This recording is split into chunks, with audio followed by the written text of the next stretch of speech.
Okay, today I'm on the Zoom call to Michigan in the USA with betting legend Steven Diano. And Steven, it's okay to call you Fats, Absolutely. and that's not being How offensive. dare you say that? No. We're not being offensive, everyone. That's Steven's nickname, and he's at real_Fats on Twitter. If anybody wants to connect with him. So, Steven, for people that don't know, what would you say you do for a living? I'm a professional sports gambler. I'm not a handicapper per se. I'm more of an actual bettor. And what that means basically is I have lots of places that I can bet at, and I network with sharp people who are proven winners and help them get down at the best numbers that they can get down at, and usually better numbers than they can get themselves. And then I take advantage of that information to bet for myself as well. So would you take a commission from their business, or is your commission just getting to know what they back? For the most part, if it's somebody that's well respected that I know is a proven winner, I'm happy to be able to do it for free and then be able to, play their information for myself. There are situations where, sometimes you're not sure about how good somebody is, and they'll say, well, look, you just bet it and I'll give you a percentage. And then you don't have to put your own money up at all. You just get them down and do that. And that works fine. I mean, over in the early years, a lot of what I did was that type of an arrangement. And after I got to the point where went on my own and doing my own thing, then I pretty much would seek those people out and not looking for any kind of a deal or a percentage, just to get the information. Okay, now I've done a fair bit of research by listening to quite a few things that you've done previously. So even though I've taken my questions from them, we'll try not to totally, rehash what we've already said. But I just want to get to the interest at the beginning. You started at a very early age in betting at school, and I understand your schoolmate's father was a bookie. Yeah, I had a friend whose father was a bookmaker, which I didn't actually know at the time. I had a neighbor of mine that would bet, and I would just hang out at his house. And he was maybe 8 to 10 years older than me, so he was a young adult, and he had a bookmaker, and I would hear him bet, and I would be like, oh, that's interesting. And then I found out one of my friend's father was a bookie, and he would take small bets, and so I started betting small with him just for the fun and excitement of it.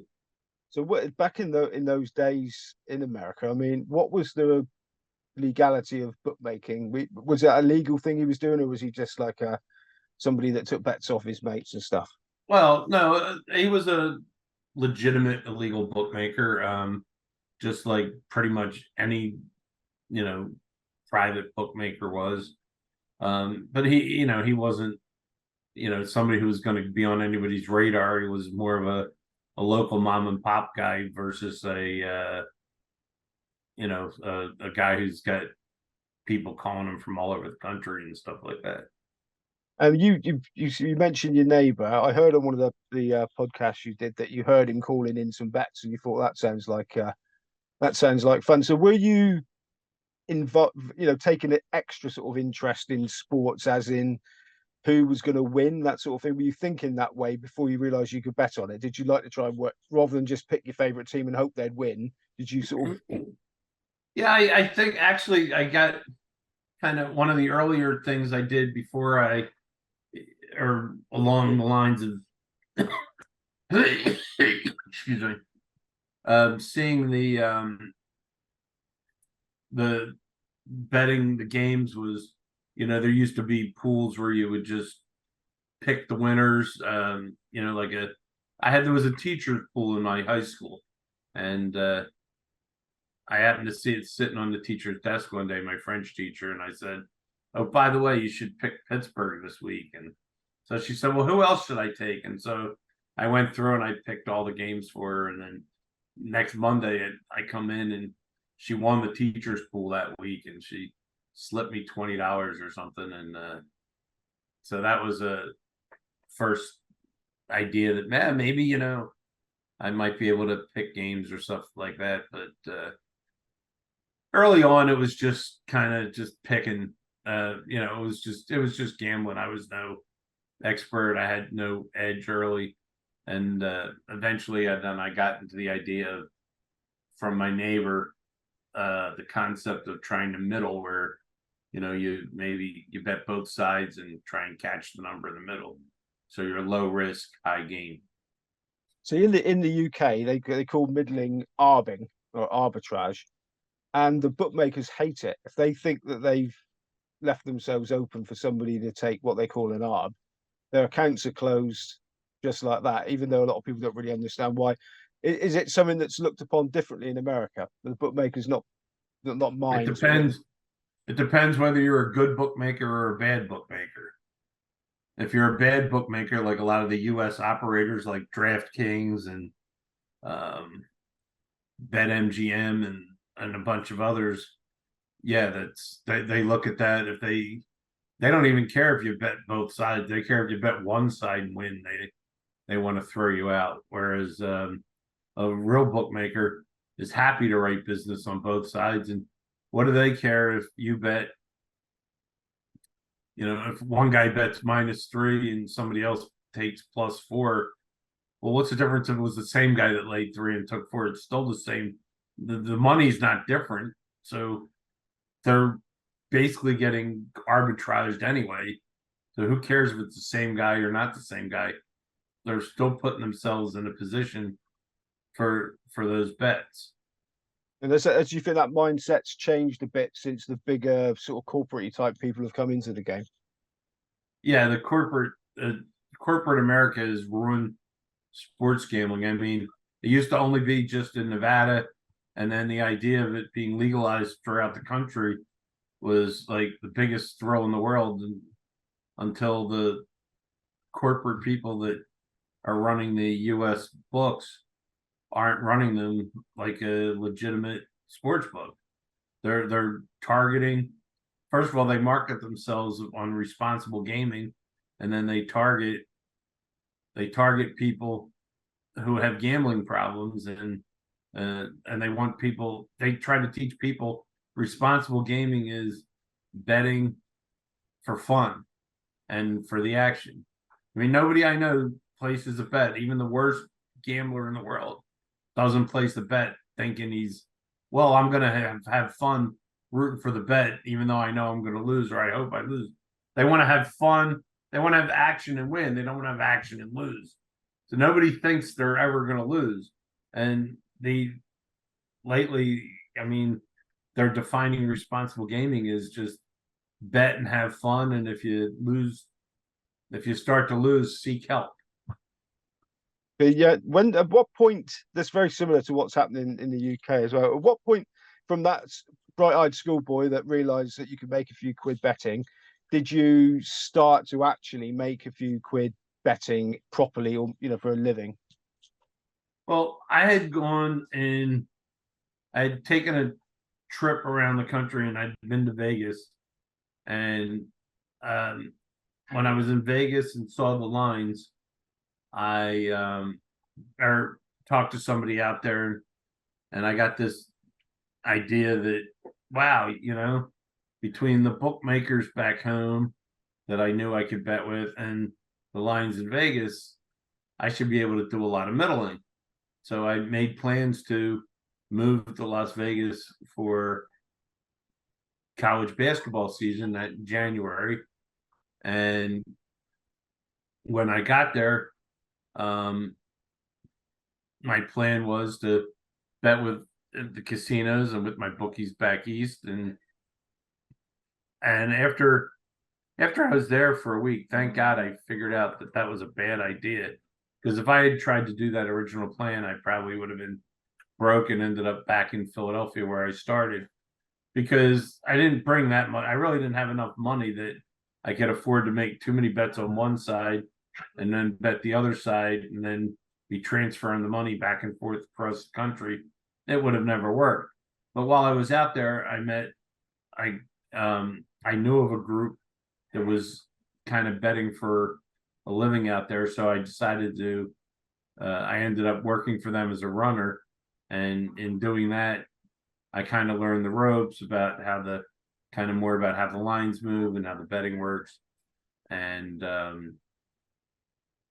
and then after about 3 months, the guy who was running the group of runners didn't want to do it anymore, and I had shown good potential, and the guy who was running the group said, "All right, you're in charge now." So, and then I just went from there. Okay. Now, were they doing the same thing but on a much bigger scale? So were they middling, or was there a good No, chance that was they picking were just winners? betting. Right. They So were there was a just betting. brain. They There was a opened brain. my eyes to just just just bet the good stuff and don't worry so much about betting both sides. Okay. Now this is going back to a long podcast I listened to. Is this the fella that you described as the businessman that Yes, sir. that ran this? So so why can't you mention his name? Is it just you just don't want to?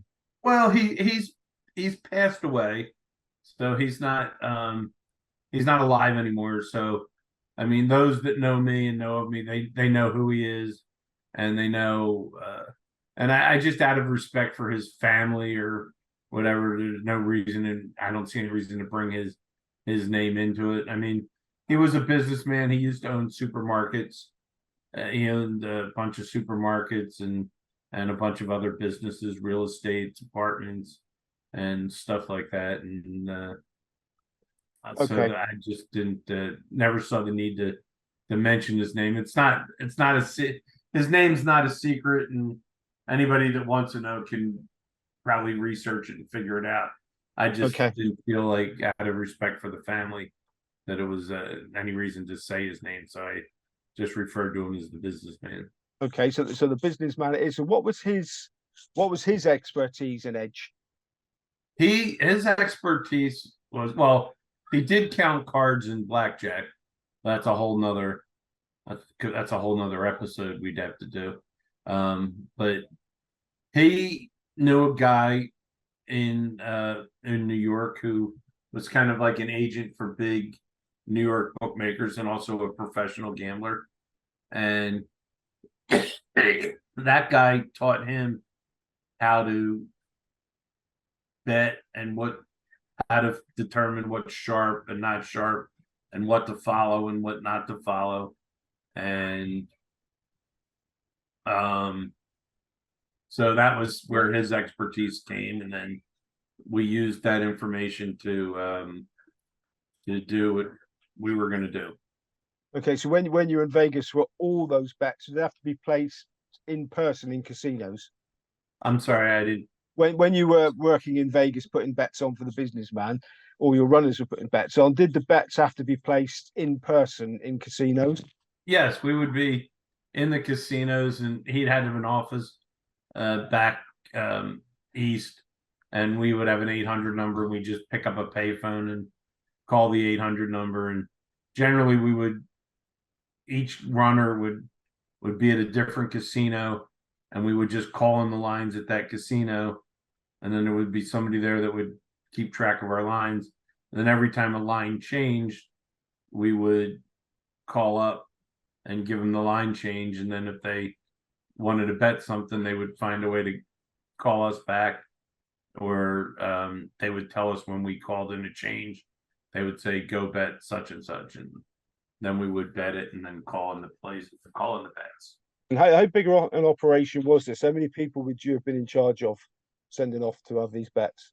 The we would have anywhere from 3 to 5 runners at the most.